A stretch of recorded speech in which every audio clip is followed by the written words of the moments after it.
යෝ සීලවා සීලවන්තේසු දදාති දානං ධම්මේන ලද්දං සුපසන්න චිත්තෝ අபிසද්දහං කම්මඵලං උලාරං තන් වේදාන විපුල පලන්ති බ්‍රූමි. ශ්‍රද්ධාවන්ත පින්නතුනි, දැන් මේ අවස්ථාවේ සූදානම් වෙන්නේ දානානිසංස පිළිබඳව දේශනාවක් ශ්‍රවණය කරන්නට. පින්නතුනි, අපි අපේ ජීවිතයන් තුළ ඕනෑතරම් දන් පූජාවන් සිද්ධ කරලා තියෙනවා. ඒ වගේම ඕනෑතරම් ඒවට අපි සම්බන්ධ වෙලා තියෙනවා. ඇත්තටම අපි දැනගන්නට ඕන අපි මොනතරම් දන් පූජාවන් සිද්ධ කරත් අපි දැනගන්නට ඕන දානයක් පූජා කරාම එහි ආනිසංස අපි දැනගෙන කටයුතු සිද්ධ කරන්නට ඕන. අපි මොනයම් හෝ පින්කමක් කරන්නට ඕන එහි ප්‍රතිඵලය දැනගෙන. ඒ කියන්නේ පින්නතුනි, කර්මය කර්මඵලයේ විශ්වාසයක් ඇති කරගෙන තමයි අපි ඕනෑම පින්කමක් සිද්ධ කරන්නට ඕන. ඒ අතර මේ දානය කියන එක පින්නතුනි අපේ දෙලොව ජීවිතයම මෙලොවත් පරලොවත් කියන මේ දෙලොව ජීවිතයම සැප උපදවන්න පුළුවන් තණ්හාව ෂය කරන අපූරු දෙයක් තමයි පින්නතුනි මේ දානය කියලා අපේ බුදුහාමුදුරුවෝ පෙන්වා දෙන්නට යෙදුනේ. එහෙමනම් අපි කල්පනා කරගන්නට ඕන බුදුරජාණන් වහන්සේ දේශනා කරා මේ දන් පූජාවන් සිද්ධ කරනව කියලා කියන්නේම අපි මේ සංසාරික වශයෙන් මේ දුක් විඳින අපේ ජීවිතය කෙටි භාවයට පත් කරන්නට පුළුවන් මෙන්න මේ දන් පූජාව සිද්ධ කිරීම. මම මේ කාරණාව ඔය පින්නතුන්ට පැහැදිලි කරන්නම්. අපේ බුදුහාමුදුරුවෝ දේශනා කරනවා තණ්හක්කයෝ නිරෝධෝ නිබ්බානං. අන්නේ තණ්හාව නිරුද්ධ කරලා නිර්වාණය අවබෝධ කරන්නට පුළුවන් වෙනවා අපි මේ විදියට දන් පූජාවන් සිද්ධ කරාම. අපි තණ්හාව නැති කරන්නට නම් අපි දානයක් පූජා කරාම අන්නේ දානය සඳහා අපි අතින් වියපැහැදන් වෙන වස්තුන් මිල මුදල් පිළිබඳව අපේ සිත තුළ ලෝභකමක් මසුරුකමක් ඇති කරගන්නට හොඳ නැහැ. අපි අපේ සිත පිරිසිදු භාවයට පත් කරගන්නට ඕන. මොන වගේන්ද? ලෝභය, ඒ වගේම ද්වේෂය, ඒ වගේම මෝහය. මෙන්න මේ අකුසල මූලයන් ප්‍රහාණය කරලා නැති කරගෙන තමයි අපේ සිත පිරිසිදු භාවයට පත් කරගෙන මේ විදියට මේ දන් පූජාවන් සිද්ධ කරන්නට ඕන.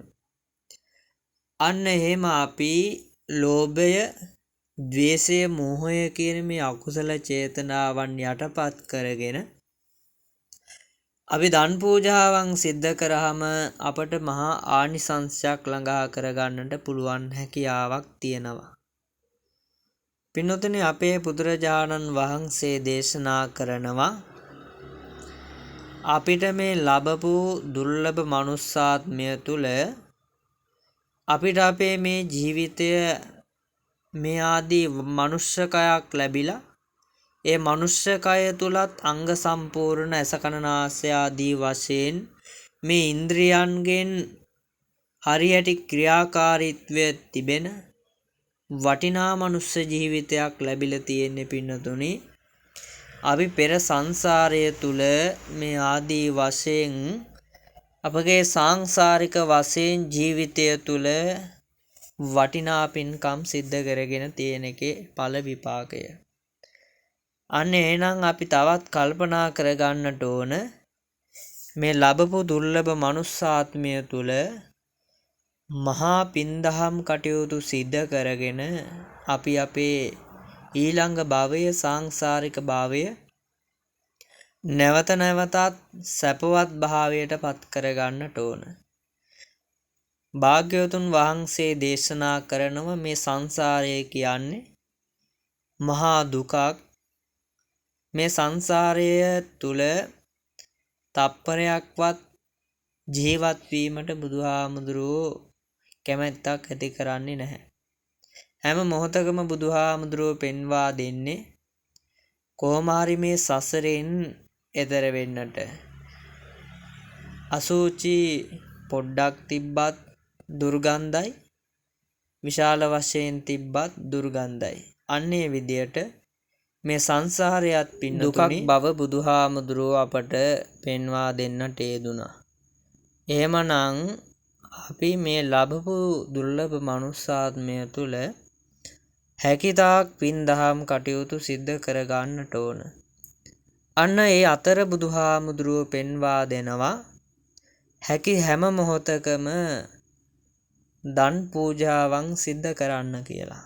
මොකද අපි ලබන භවය තුල අපේ ජීවිතය සැපවත් කරන්නට නම් අපි දන් පූජාවන් සිද්ධ කරලා තියෙන්නට ඕන. අපි දකිනව නේද පින්නතුනි මේ ලෝකයේ තුල විශේෂයෙන් තිරිසන් සතුන් ඉන්නවා. ඒ සතුන් අතර බොහෝ සැප සම්පත්තීන්ගෙන් කන්න බොන්නද, ඉන්න හිටින්නද, බේත් හේත් ටිකද, යන්න වාහනද මේ ආදී වශයෙන් අපි දකිනව ගොඩාක් දුරට සුනකයන්ට ඒ සැප සම්පත්තිය ලැබිලා තියෙනවා. ඒ වගේම අපි දකිනවා මේ ලෝකේ බොහෝ කුෂ්ඨයන් වැළඳිලා බොහෝ රෝග බාධකයන් වැළඳිච්ච සුනකයන් අපි ඕන තරම් මේ පාර දෙපස් තුල අපිට ඕන තරම් දකින්නට ලැබෙනවා. එදාට කන්න බොන්න උන්ට නැති බොහොම දුක්ඛිත ජීවිතයක් ගත කරන සුනකයන් අපට දකින්නට ලැබෙනවා. නමුත් පින්නතුනි අර සුනකයෙක් වෙන්නට තිරිසන් සතෙක් වෙන්නට හේතුව තමයි පෙර සංසාරය තුල සීලාදී ගුණ ධර්මය පූර්ණය කරලා ආරක්ෂා කරලා නැහැ. නමුත් දන් පූජාවන් සිද්ධ කරලා තියෙනවා. අන්න බලන්න පින්නතුනි බුදුහාමුදුරෝ දේශනා කරේ දානය, සීලය, භාවනාව කියන මේ ත්‍රිවිධ පුණ්‍යක්‍රියාවම එක හා සමානව සිද්ධ කරගන්න. සිල් රැක්කොත් අපිට මනුස්සාත්මයක් ලබන්නට පුළුවන්. ඒ මනුස්සාත්මය තුළ සැපවත් භාවයක් ලබන්න පුළුවන් වෙන්නේ අපි මේ ආදී වශයෙන් දන් පූජාවන් සිද්ධ කරොත්, දානය ප්‍රගුණ කරොත් පමණයි. එහෙමනම් පින්නතුනි බුදුහාමුදුරුවෝ සෑම මොහොතකම දානයට ප්‍රමුඛ ස්ථානයක් ලබා දීලා තියෙනවා. අපි දන්නවා ත්‍රිවිධ පුණ්‍යක්‍රියාවත් වල පළමුව සඳහන් වෙන්නේ දානය. දස රාජ ධර්ම වල පළවෙනියට දානය. සතර සංග්‍රහ වස්තු වල දානය. දස පාරමිතාවේ පළවෙනියට දානය. මෙන්න මේ ආදී වශයෙන් දානයට අපේ බුදුහාමුදුරුවෝ ප්‍රමුඛ ස්ථානයක් ලබා දීලා තියෙනවා. ඒ අපේ බුදුරජාණන් වහන්සේ පින්නතුනි මේ සංසාරය තුළ උන්වහන්සේ තරම් මේ දානය ප්‍රගුණ කරපු එහෙම නැත්නම් මේ දානය සඳහා කැපවුණු කෙනෙක් මේ තුන් ලෝකේ නැහැ කියලා බුදුරජාණන් වහන්සේ දේශනා කරන්නට යෙදුණා. එහෙනම් අපේ මේ දුර්ලභ මනුෂ්‍යාත්මය තුල හැම මොහොතකම මේ දානයත්, සීලයත්, භාවනාවත් කියන මේ ත්‍රිවිධ පුණ්‍යක්‍රියාවම සිද්ධ කරගෙන මේ දුකින් පිරුණු මේ ව්‍යාධියෙන් ලෙඩවීමෙන් මරණයෙන් පිරුණු මේ හිස් වූ ජීවිතයට අපි පණ දෙන්නට නම්, සැපවත් වෙන්නට නම්, නිවන් දකින්නට නම් බුදුහාමුදුරුවන්ගේ දේශනාවන් ශ්‍රවණය කරලා ඒවා අනුව අපි කටයුතු සිද්ධ කරන්නට ඕන. ඒ සඳහා හැම දෙනාටම තෙරුවන්ගේ අනන්ත වූ රැකවරණය තුළින් උතුම් වූ දෙවියන්ගේ ආශිර්වාදය තුළින් හැම දෙනාටම ඒ සඳහා තමන්ගේ අරමුණු සාක්ෂාත් කර ගැනීම පිණිස මේ වටිනා ධර්ම දේශනාව හේතුපකාර වේවා.